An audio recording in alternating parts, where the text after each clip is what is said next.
I only wish that Franklin D. Roosevelt had lived to witness this day. General Eisenhower informs me that the forces of Germany have surrendered to the United Nations. The flags of freedom fly all over Europe. 5 years earlier, the Second World War had ended in devastation on a scale the world had never seen. Entire cities lay in ruins, tens of millions were dead, and the memory of industrialized slaughter, genocide, firebombing, mass displacement, and the split of the atom was still raw. The promise of peace was fragile, and it did not last. In 1950, a new war erupted on the Korean peninsula, one that would kill millions more but never command the same attention. Later labeled the Forgotten War, it unfolded between the shadow of World War II and the spectacle of the Vietnam War. It was fought with modern weapons, ideological certainty, and extreme brutality. Yet it remained largely out of sight, underreported, and poorly understood, despite shaping the Cold War and the world that followed. Korea's path to war began with liberation that was never allowed to become independence. Starting 1910 and for 35 years, the peninsula had been ruled by Imperial Japan. The emperor then proceeded to dismantle any political organ, to make Korea stand as just another province of Japan, a colony, but without any sort of local autonomy. When Japan collapsed in August 1945, Soviet forces advanced through Manchuria and entered northern Korea, while the United States moved to occupy Japan itself.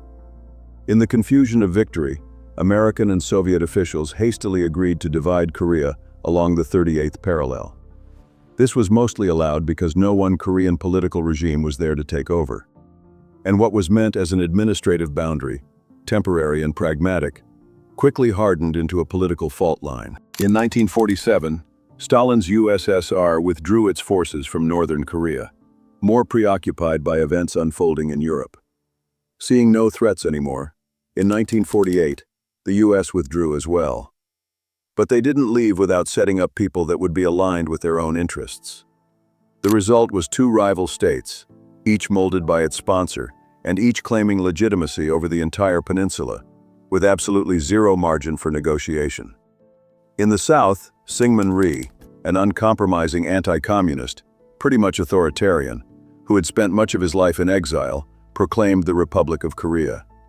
In the north, Kim Il-sung, a former guerrilla fighter against Japanese rule and a Soviet-trained officer, announced the creation of the Democratic People's Republic of Korea. And as the rule goes, the more democratic a regime pretends to be, the less it is. From the outset, both governments rejected division as permanent. Reunification was not a distant aspiration, it was a central objective. It would have been a good thing if the only thing they had in common was not reunification by utter destruction of its neighbor. But things didn't escalate to a full-on war yet. Violence occurred frequently. Northern-backed insurgents operated in the south, while Rhee's government responded with mass arrests, executions, and political purges. Border clashes became routine. Though many early actions were carried out by police forces, both states steadily built conventional armies under foreign supervision, though shared very differently to serve the needs of its rulers. In the north, the Korean People's Army, or KPA, was organized with Soviet assistance, with a great emphasis on army troops. So much so that, from the approximately 70 to 90,000 total armed personnel, in between 60 to 80,000 were army dedicated, with about 10 to 15,000 men along a lightly fortified border. It possessed limited heavy equipment, artillery, nor tanks, but this would change with Stalin's support.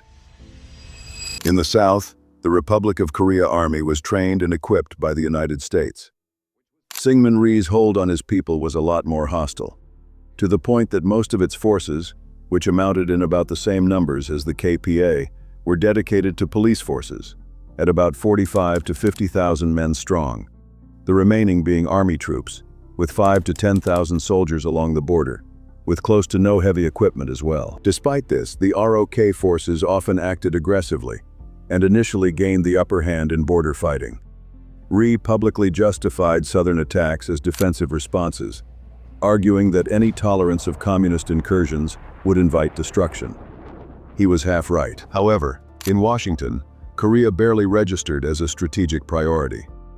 General Douglas MacArthur, commander of U.S. forces in the Far East, received only vague guidance. Dean Acheson, U.S. Secretary of State back in January 1950, even forgot to mention the country in the Asian defensive perimeter, going from the Aleutians to Japan and then to the Philippines. In all this turmoil in Pyongyang, pressure was building.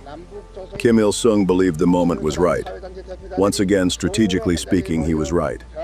The South was politically unstable, its army underprepared, without much military support from the U.S., and its leadership deeply unpopular. Ri's grasp on South Korea had more to do with continuity of oppression under a different flag than actual liberation.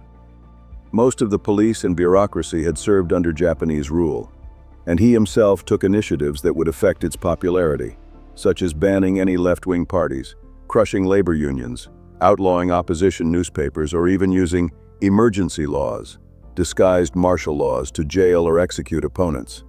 This promptly led in 1948 to 1949 to several uprisings, most notably on Jeju Island, ending up in the killing of 20,000 to 30,000 people, which was about 10% of the population at the time. And it won't be the last of it. Kim Il-sung saw in these events a perfect window of opportunity for a quick and cost-effective invasion. He turned to Moscow for approval to launch a war of reunification. Stalin hesitated.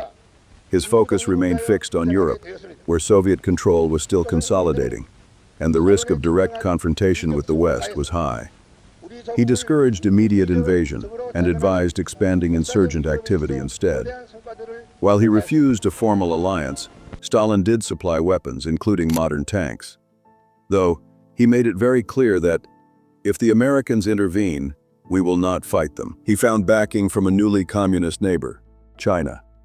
In December 1949, the Chinese Communist Party had just emerged victorious from a long and brutal civil war against Chiang Kai-shek, leading to him fleeing to Taiwan, another crisis which is lasting to our present day. Mao Zedong had received massive support from thousands of ethnic Koreans who had fought in its ranks.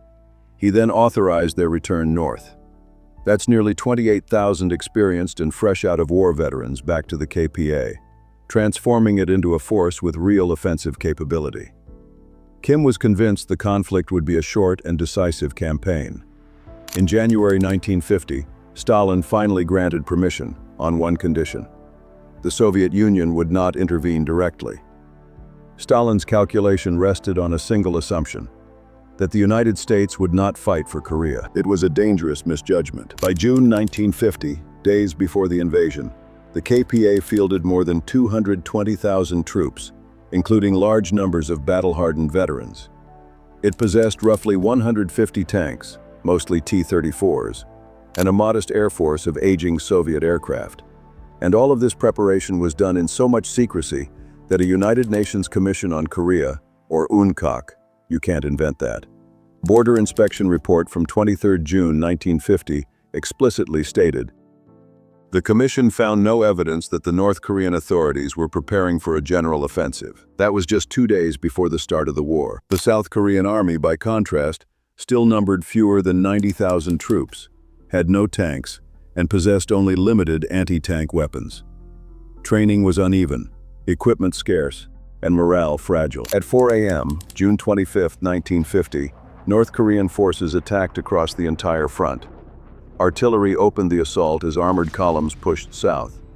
North Korea later claimed it was responding to a southern invasion, but no credible evidence supported the claim. The attack was coordinated, rapid, and overwhelming. Korea's narrow geography funneled the advance along a few key routes, allowing the KPA to concentrate its strength. And Syngman Rhee's unpopularity played a crucial role against him, because thanks to it, the population did not resist the invasion immediately. Resistance ended up forming near Chuncheon and Seoul, but poor coordination between South Korean divisions doomed any effective counterattack. Within days, the defenses of the capital collapsed. And despite the invasion, on the 27th, Syngman Rhee still finds the resources to order the execution of the Bodo League and of Workers' Party of South Korea, clandestine political parties and unions labeled potential leftist by the police, numbering around 300,000 members. This led to the mass killing of a very approximate number of people. Estimates have it in between 60,000 to 200,000 people. This included mostly teachers, farmers, former union members, people with no active political role, all born out of fear. On June 28th, Seoul fell, and Syngman Rhee and his government, disorganized, fled south, all the way to the port of Busan. The speed of the collapse stunned both South Korea and its allies. Initially, the northern troops were not universally feared. Rhee's government had alienated much of the population through repression and corruption. Some civilians even viewed the advancing soldiers not as foreign occupiers, but as fellow Koreans, men who spoke the same language and claimed to represent national unity. That illusion would soon dissolve. As South Korean forces retreated, catastrophe compounded defeat. Bridges over the Han River were destroyed prematurely, trapping tens of thousands of ROK soldiers north of the river. Units disintegrated, records vanished, and within weeks, only a fraction of the South Korean army could be accounted for. The United States, caught completely off guard, watched its assumptions collapse along with Seoul. The Korean War had begun, not as a limited conflict, but as a full-scale test of the Cold War order. What had begun as a distant regional conflict was now a direct challenge to American credibility in the early Cold War. President Harry Truman feared that Korea was not an isolated crisis, but the opening move in a broader communist advance, stretching from Europe to East Asia. His first reaction reflected that fear. Before reinforcing Korea itself, he acted to prevent another strategic loss. On June 27th, Truman ordered the U.S. 7th Fleet into the Taiwan Strait, effectively blocking any communist attempt to seize Taiwan and freezing the unresolved end of the Chinese Civil War. The decision reverberated across Asia. In Beijing, it was read as unmistakable proof of American hostility. Chinese leaders later described the move as confirmation that the United States intended to contain China by force, if necessary. Yet the more immediate problem remained Korea. Washington turned to the United Nations, seeking international legitimacy for military intervention. Circumstance proved decisive. The Soviet Union was absent from the Security Council, boycotting it over the refusal to recognize the People's Republic of China. Ironically, without a Soviet veto, the resolution authorizing armed assistance to South Korea passed. For the first time, a multinational force was assembled under UN command. Britain, Canada, Australia, Turkey, and others pledged troops or medical units. For some contributors, participation carried a clear strategic motive. A Turkish officer later summarized his country's position bluntly: "We were not only fighting in Korea, we believed we were defending our own country." This would forge one of the most unlikely alliances you could think about, as Turkey and Korea became literal brother countries. But back to the U.S. Diplomatic legitimacy did not translate into immediate battlefield relief. Troops had to be mobilized, transported, and equipped. The U.S. had left and now had to come back. Time, still, favored North Korea. The first American units rushed from occupation duty in Japan were unprepared for combat. After World War II, the U.S. Army had been stripped down rapidly, shrinking from nearly 90 divisions to 10. Many soldiers arriving in Korea lacked adequate training and modern equipment. One U.S. officer later admitted that his men were learning how to fight while already under fire. That reality became unmistakable on July 5, 1950, near Osan. Task Force Smith, a small, lightly armed delaying force, attempted to block the North Korean advance. It failed within hours. Its anti-tank weapons were ineffective against T-34s, and artillery support was inadequate. A veteran later recalled the moment the illusion collapsed. "We heard the tanks before we saw them. That sound told us everything. We had no way to stop them." Then, on the 13th, U.S. 8th Army, commanded by Lieutenant General Walton Walker, formally assumes operational control of U.S. ground forces in Korea. The U.S. 1st Cavalry Division begins landing at Busan by the 18th, and most of it will be ashore by the 22nd. Finally, by the 25th, 3 other divisions will arrive, including the 24th Infantry, the 1st Cavalry, and the 25th Infantry. However, the imbalance was too pronounced for these to put a stop to the invasion, and by August 1950, South Korean and U.S. forces were on their last defensive stand at Tucson. Colonel Smith would later concede that the mission had never been to hold the line, only to delay the inevitable. The encounter exposed the uncomfortable truth. The United States was not yet ready to fight this war. North Korean forces pressed their advantage with speed and discipline. They seized road junctions, bypassed strong points, and exploited gaps rather than frontal resistance. Daejeon fell by late July, despite determined fighting by the U.S. 24th Infantry Division.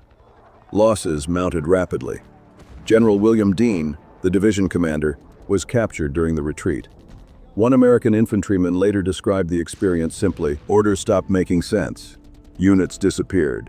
And suddenly, you were on your own." That's how, by August 1950, the North Korean invasion had achieved almost everything it set out to do.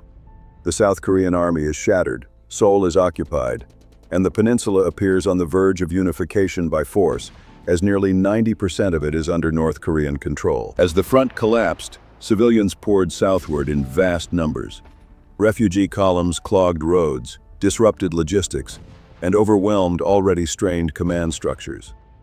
Fear of North Korean infiltration led to catastrophic decisions. UN forces, operating under intense pressure and vague guidance, fired on civilians suspected of harboring enemy agents. One episode at No Gun Re says it all. Between July 26th to July 29th, hundreds of South Korean civilians, mostly women, children, and elderly men, were stopped under a railroad bridge, fired upon by U.S. ground troops, strafed and bombed by U.S. aircraft. This resulted in at least 163 identified deaths, or missing persons, up to 400 deaths according to survivors of the event. A later investigation would conclude that no proof of a spy was ever found. No weapons, notes, nor hostility. Additionally, no single written order authorized the killings, but commanders acted under standing assumptions shaped by fear and chaos rather than clear intent. By August 1950, UN and South Korean forces were compressed into a shrinking enclave in the southeast of the peninsula. Anchored on the port of Pusan and shielded by the Naktong River, the Pusan perimeter became the final defensive line. If it failed, organized resistance in South Korea would almost certainly collapse. North Korean commanders understood this and launched repeated assaults, hoping to break through before UN reinforcements could arrive in strength. But momentum was beginning to shift. Not because North Korea has met a stronger army, but because it has outrun its own ability to fight. Supply lines were now stretched 300 kilometers from the Yalu River. Fuel, ammunition, food, and replacements now move along exposed roads and rail lines under constant air attack. American air power now operated with growing effectiveness. According to U.S. Air Force operational summaries, by early August, aircraft are flying over 1,000 sorties per day, focusing almost entirely on interdiction. Bridges, supply columns, and troop concentrations were struck relentlessly.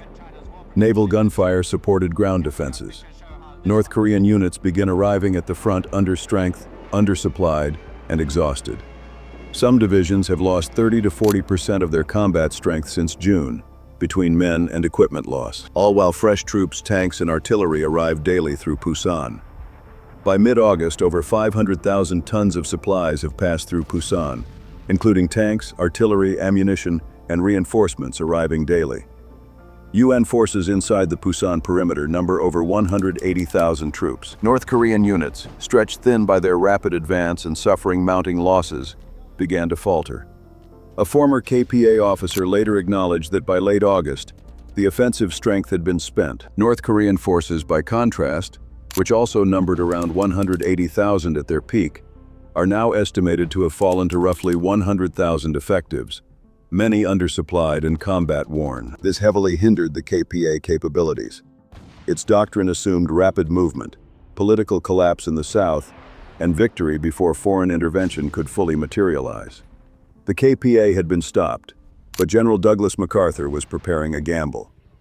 Rather than continue absorbing attacks at Pusan, he proposed an amphibious landing deep behind enemy lines.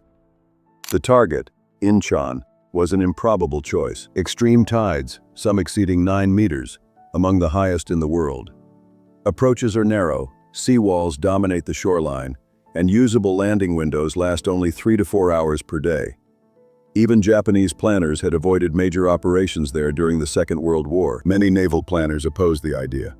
One senior officer dismissed it as hazardous in the extreme. Behind the bravado is calculation. According to planning documents, MacArthur believes North Korean intelligence has concluded that Inchon is too dangerous to defend seriously. He also believed the North Korean army had overextended itself, and that a strike at its rear would collapse the entire front. As he later put it, "You go to the wall and pull the plug out, and the fan stops."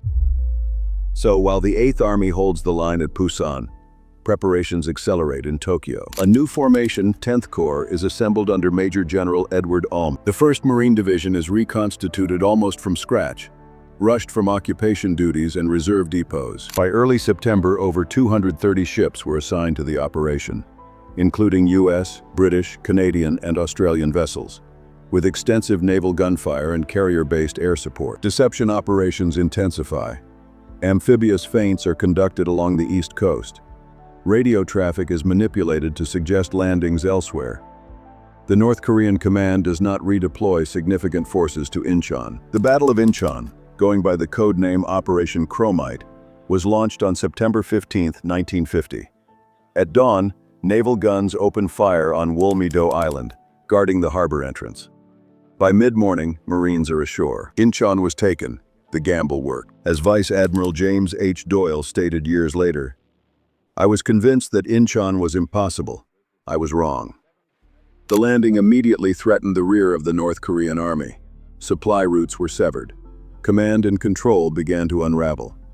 As 10 Corps pushed inland toward Seoul, the U.S. 8th Army simultaneously broke out from the Pusan perimeter. What had taken the KPA 3 months to conquer began to collapse in days, and they now faced encirclement. The North Korean army literally ceases to exist as a coherent force, and only survives as a collection of pockets of resistance. Of the approximately 180,000 troops that crossed the 38th parallel in June, fewer than 30,000 retreated north in organized units.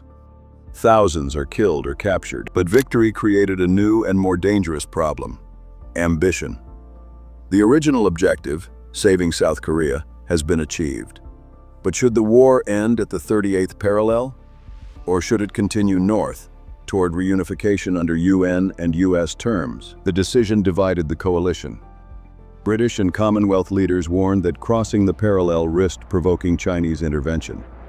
Intelligence assessments were uncertain and often contradictory.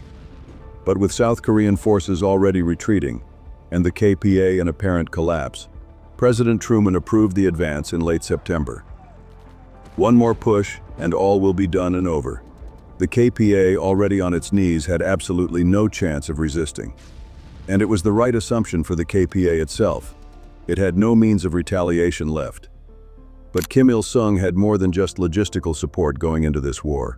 He had allies. The restriction was that only South Korean units should operate near the Chinese border. This didn't stop Beijing to see this as another direct threat. For Mao Zedong, the prospect of a US-aligned Korea extending to the Yalu River was intolerable. Korea was not merely a neighboring state. It was a strategic buffer protecting China's industrial heartland in Manchuria. The recent American intervention in the Taiwan Strait reinforced the sense that the United States was willing to encircle China militarily. As one Chinese official later put it, Korea and Taiwan were two ends of the same chain. Chinese warnings followed. Through Indian intermediaries, Beijing signaled that it would not tolerate foreign troops approaching the Yalu. These warnings were dismissed in Tokyo and Washington.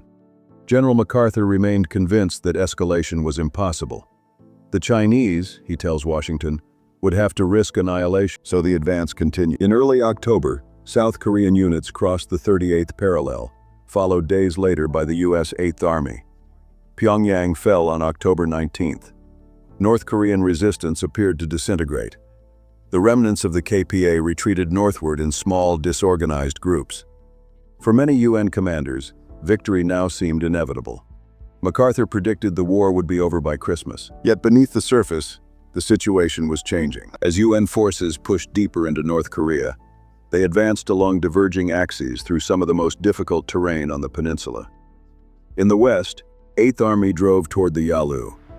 In the east, 10th Corps, operating under a separate command, advanced through mountainous terrain toward the Chosin Reservoir. Communication between the two forces was poor. Supply lines lengthened rapidly. Units grew isolated. At the same time, Chinese forces were already moving. By mid-October, units of the People's Liberation Army were quietly redeployed to Manchuria. They are reorganized, redesignated, and stripped of heavy insignia. But they will not enter the war as China's army. They will enter as volunteers. Under conditions of strict secrecy, tens of thousands of soldiers from the Chinese People's Volunteer Army crossed the Yalu at night. They avoided roads, marched without vehicles, and hid by day. Their presence went largely undetected. When they struck, it was sudden and devastating. The first major clashes came on the night of 25 October 1950, near the town of Unsan. Chinese units enveloped advancing South Korean and American forces, attacking at night with mortars, bugles, and close-quarter assaults. U.S. units were overrun. One American soldier later described the moment. "There was shouting everywhere. We didn't know where the enemy was, or how many there were. And then the line just broke. Losses mounted quickly. Entire units were forced into retreat. Yet after several days of fighting, the Chinese attacks abruptly ceased. To MacArthur and his intelligence staff, this confirmed their assumptions. The clashes were dismissed as limited probes, not the opening of a full intervention. That conclusion would prove fatal. In November, UN forces launched what was intended to deliver the final blow to the remnants of North Korean resistance. Instead, it walked directly into the largest Chinese counteroffensive of the war. On November 6, 1950, General Douglas MacArthur announced what he believed would be the final phase of the war. "The Chinese have shown their hand," he declared. "They will not intervene in force." He was wrong. The limited Chinese attacks in late October had been interpreted as probes, symbolic gestures meant to secure North Korea's survival, not a serious attempt to change the course of the war. To MacArthur and his intelligence staff, they confirmed what they already believed, that China lacked the capacity and the will to fight a modern war against the United States and its allies. With that assumption in place, MacArthur ordered a renewed advance. The operation quickly became known as the Home by Christmas Offensive. UN forces advanced along two separate axes. In the west, the U.S. 8th Army pushed north toward the Yalu River. In the east, 10th Corps, operating independently under General Edward Almond, advanced through some of the most rugged terrain on the peninsula toward the Chosin Reservoir. The two forces were separated by mountains that made coordination slow and unreliable. Supply lines lengthened with every mile gained. Winter arrived early and brutally. Temperatures dropped well below freezing. Vehicles stalled. Weapons malfunctioned. Frostbite spread rapidly among troops unprepared for extreme cold. Still, the advance continued. Intelligence reports remained reassuring. No large Chinese formations were detected. Victory seemed close. That night, more than 200,000 Chinese troops under General Peng Dehuai launched a massive coordinated counteroffensive along the entire UN front. In the west, Chinese units infiltrated between 8th Army positions, cutting roads and isolating formations before attacking at close range. Mortars and rockets broke up defensive lines. Bugles and whistles echoed through the hills, amplifying confusion and fear. U.S. and Allied units were overwhelmed. Retreat quickly turned into flight. One of the most desperate episodes unfolded as the U.S. 2nd Infantry Division attempted to break through Chinese roadblocks to rejoin 8th Army. The withdrawal, later known as the Death Ride, cost the division thousands of casualties and most of its equipment. Turkish units attempting to assist were themselves encircled and mauled. In the east, the situation was even worse. On November 27th started the deadliest battles of the whole conflict. Around the Chosin Reservoir, 10th Corps units, most notably the U.S. 1st Marine Division, and attached army formations, found themselves encircled by multiple Chinese divisions, numbering around 120,000 troops. Supply routes were cut. Relief columns were ambushed and destroyed. Isolated army units east of the reservoir fought desperately to break out. Lieutenant Colonel Don Faith, commanding one such force, sent a final message to headquarters. "Unless someone can help us, I don't have much hope that anybody's going to get out of this." He was killed shortly afterward. UN forces fought their way south through snow-covered mountains in minus 30 degrees Celsius temperatures, often surrounded and under constant attack. Air power, especially close air support and napalm, prevented annihilation, but it could not restore momentum. Of the roughly 2,500 men under Faith's command, Only a few hundred reached friendly lines in fighting conditions. When the battle ended by December 13th, the scale of the disaster was undeniable. Out of the 30,000 men entering it, 1 in 3 was either killed, injured, or just went missing. On the Chinese side, unofficial estimates number the casualties up to 60,000 people, while UN and Chinese estimates range closer to 45 to 50,000 casualties. UN forces finally broke free of the encirclement, hence Major General Oliver P. Smith's famous quote, "Retreat? Hell, we're just attacking in another direction," was then organized what was considered at the time as the largest naval evacuation in U.S. military history. 10th Corps was ordered to withdraw to the port of Hungnam. Over 2 weeks, more than 100,000 UN troops, tens of thousands of vehicles, and nearly 100,000 Korean civilians were evacuated by sea. Before departing, UN forces destroyed the port to deny it to the enemy. The offensive MacArthur had believed would end the war, instead had actually shattered the UN advance, driven back below the 38th parallel.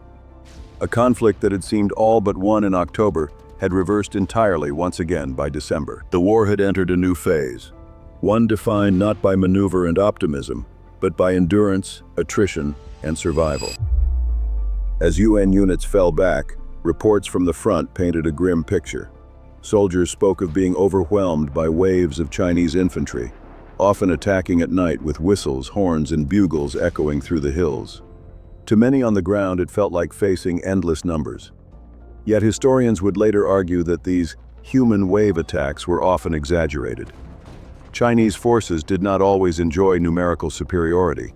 Instead, they relied on infiltration, night fighting, and psychological pressure to dislocate UN positions and magnify the sense of encirclement. For UN troops, morale plummeted. American training emphasized firepower, mobility, and vehicles, doctrines poorly suited to Korea's terrain and winter conditions. Units struggled to defend their flanks and rear, and once positions were penetrated, cohesion often collapsed. British observers were blunt in their assessments. One senior British commander reported that American units had never studied or been taught defense, and felt exposed whenever their rear was threatened. The pressure culminated in January 1951. Seoul was abandoned for the second time as UN forces withdrew south of the Han River. Once again, civilians fled alongside retreating troops, and the capital changed hands amid chaos and destruction. The prospect of total defeat returned. At this critical moment, the command changed hands. On December 23, 1950, General Walton Walker, commander of the U.S. 8th Army, was killed in a traffic accident. He was replaced by General Matthew Ridgway, a veteran airborne commander from World War II. Ridgway arrived at the front determined to reverse the psychological collapse. He moved forward headquarters closer to the fighting, replaced passive defensive postures, and emphasized aggressive patrolling, all-round defense, and dismounted combat. Ridgway understood that the Chinese army, despite its successes, was logistically fragile. It relied on foot movement, porters, and limited supply routes. If UN forces could hold firm, inflict losses, and force repeated attacks, Chinese momentum would break. As UN forces reeled from Chinese intervention, nuclear weapons entered the discussion, not as an imminent solution, but as a contingency. In December 1950, MacArthur asked for greater discretion to employ atomic weapons only in the event of catastrophic collapse, not as a means of winning the war outright. He submitted a list of 30 to 50 potential retardation targets, including bridges, supply hubs, and airfields in Korea and Manchuria, intended to slow enemy movement rather than annihilate cities. This planning did not amount to authorization. Although later claims suggested far more radical intentions, no contemporaneous orders, approvals, or operational plans ever granted MacArthur the authority to use atomic weapons. President Truman had had enough. On April 11, 1951, MacArthur was relieved of command and replaced by Ridgway. The decision shocked the American public and enraged MacArthur's supporters, but it reassured many U.S. allies who feared the war might spiral into a wider catastrophe. Civilian control of the military had been reasserted. With MacArthur gone, the priority shifted decisively toward ending the war. Armistice talks began in July 1951. The opening of armistice talks did not slow the war. It reshaped it. While negotiators met at Kaesong and later Panmunjom, the fighting on the ground hardened into a calculated struggle for position and leverage. The front lines stabilized, but violence became more deliberate. Hills, ridges, and outposts were attacked not for decisive breakthrough, but to strengthen bargaining positions across the negotiating table. Negotiations quickly stalled. The first major dispute concerned the ceasefire line.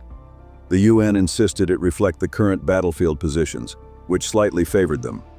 Chinese and North Korean negotiators demanded a return to the 38th parallel.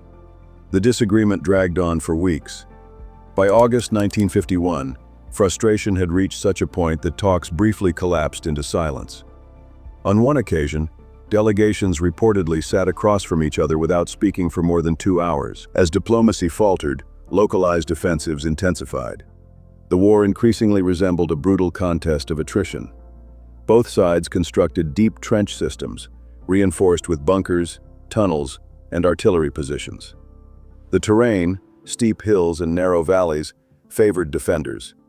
Positions like Heartbreak Ridge, Old Baldy, White Horse Hill, and Porkchop Hill became synonymous with repeated assaults that yielded little ground and enormous casualties. By late 1951, the conflict bore striking resemblance to the First World War, though with vastly greater firepower. Artillery dominated the battlefield. Searchlights illuminated night attacks. Early warning outposts detected infiltrations before they reached the main line. Chinese forces continued to favor night assaults, but improved UN defenses and training blunted their effectiveness. Casualties mounted steadily on both sides. Air power remained overwhelmingly in UN hands. While dogfights between MiG-15 and F-86 Sabres in MiG Alley marked the first sustained jet-on-jet combat in history, most air operations focused on ground support and interdiction. UN aircraft attempted to sever Chinese supply lines through bombing campaigns, such as Operation Strangle. Official air intelligence claimed massive success, but commanders on the ground remained skeptical. Chinese logistics, relying heavily on porters and pack animals rather than vehicles, proved remarkably resilient. By 1952, Communist forces had expanded their troop numbers and artillery strength, narrowing the UN's material advantage. Frontline conditions deteriorated. Winters brought frostbite and exposure. Summers brought disease and exhaustion. For UN forces, especially the Americans, a rotation system steadily replaced experienced soldiers with newcomers, reducing combat effectiveness. Chinese and North Korean troops, by contrast, were often left in place for extended periods, building familiarity with terrain, but suffering from fatigue and mounting losses. Nearly half of all American casualties in the war would occur during this supposedly static phase. The second major issue of negotiation would happen to be prisoner of war. UN policy held that repatriation must be voluntary. Surveys revealed that tens of thousands of Chinese and North Korean prisoners ironically refused to return home, fearing punishment or political re-education.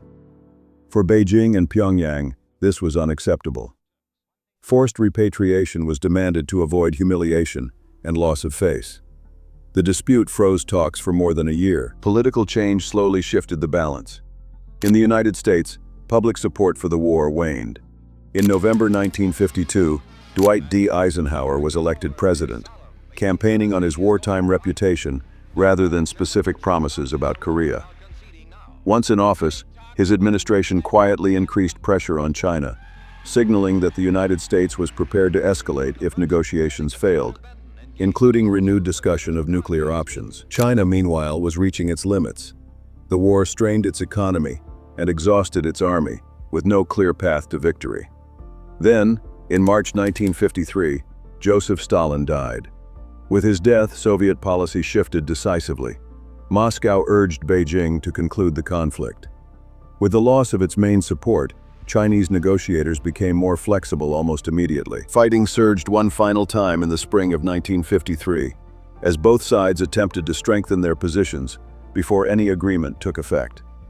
Battles around Porkchop Hill and other outposts flared with particular intensity. But the momentum was gone. By early summer, the outlines of a settlement emerged. On July 27, 1953, after 2 years of stalemate and negotiation, An armistice was signed at Panmunjom by representatives of the United Nations Command, North Korea, and China. South Korea's president, Syngman Rhee, refused to sign, insisting that any agreement short of reunification was a betrayal. Under American pressure, the ceasefire went ahead regardless. The Korean War ended without a peace treaty. The front was fixed roughly where it had stood for most of the war, formalized into a 4-kilometer-wide demilitarized zone. Millions were dead. Families were permanently divided. And despite 3 years of industrial warfare, the fundamental question of Korea's future remained unanswered. The fighting had stopped. The war had not truly ended. The consequences of the Korean War extended far beyond the armistice line. For the Korean Peninsula, the war hardened division into permanence. What MacArthur had been advocating for, war until victory or nothing, became reality. The peace treaty led up to the birth of a demilitarized zone. It is still, in 2025, a demilitarized zone in name only, a roughly 4-kilometer-wide buffer centered on the military demarcation line, stretching roughly 250 kilometers across the peninsula. Today, it's backed on both sides by some of the most concentrated military deployments on Earth. Credible estimates commonly put landmines in the low millions, including approximately 1 to 1.3 million on the South Korean side alone, with additional large numbers on the northern side. Even recent de-escalation measures have proved reversible. In 2018, comprehensive military agreement drove limited guard post dismantling, demining, and flight artillery restrictions. But the border has again become a stage for psychological warfare, most visibly in 2024, when North Korea's balloon campaigns triggered South Korea's resumption of loudspeaker broadcasts and moves to suspend parts of the 2018 pact, underscoring how quickly the ceasefire can tense back up. Families separated in 1953 remain divided for generations, and the psychological impact of displacement, loss, and unresolved grief shaped Korean society long after the fighting ended. In the north, survival itself became the regime's central claim to legitimacy. The Workers' Party of Korea took over, in the person of Kim Il-sung. His failed attempt at reunification was recast as a heroic struggle against foreign aggression. The war justified extreme centralization, permanent militarization, and political repression, effectively creating one of the most oppressive regimes in the world. It emerged more isolated, more authoritarian, and more dependent on military power than before. Its identity ended up being built around resistance, sacrifice, and the literal cult of the Kim family. The Kim family still runs North Korea to this day. First Kim Il-sung, who died in 1994, then followed his son Kim Jong-il, who died in 2011. Which leads us to today's North Korea leader, Kim Jong-un, who had been more discreet for a brief period of time during the COVID crisis, but is now fully back in charge and building up the pressure on South Korea with his military demonstrations. All while, in the South, the war did not bring immediate democracy. Syngman Rhee's authoritarian rule persisted, enforced by emergency laws and security forces. He stayed president of South Korea up till 1960. He was finally forced into exile by the April Revolution, triggered by his fourth winning of the election with a whopping 100% of the vote, thanks to the untimely death of his main opposition's candidate a little before the election. He went to Hawaii and died in Honolulu in 1965. During his presidency, South Korea never made it out of its third world country status. Its rapid growth started shortly after. Over time, reconstruction, economic reform, and political change would transform the country in ways unimaginable in 1953, turning devastation into one of the most miraculous recoveries of the post-war world, on par with Japan and Germany. For China, the war was both costly and consequential. Hundreds of thousands of Chinese soldiers had been killed or wounded, and the economic burden was immense. Yet Beijing achieved its primary objective, preventing a hostile, US-aligned Korea from reaching the Yalu River. The conflict announced China's arrival as a major military power and reinforced its strategic posture as a defender of its borders against foreign encroachment.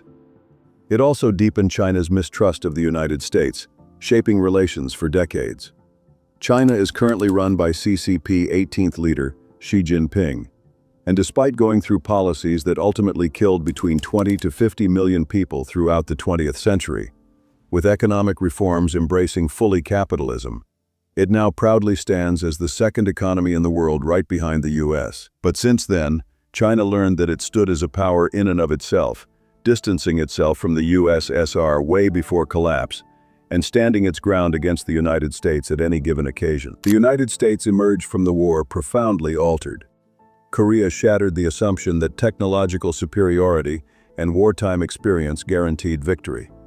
It forced American leaders to confront the reality of limited war under nuclear conditions, conflicts that could not be won outright without risking global catastrophe. The war accelerated the militarization of U.S. foreign policy, expanded defense spending, and strengthened alliance systems such as NATO and new security arrangements in Asia.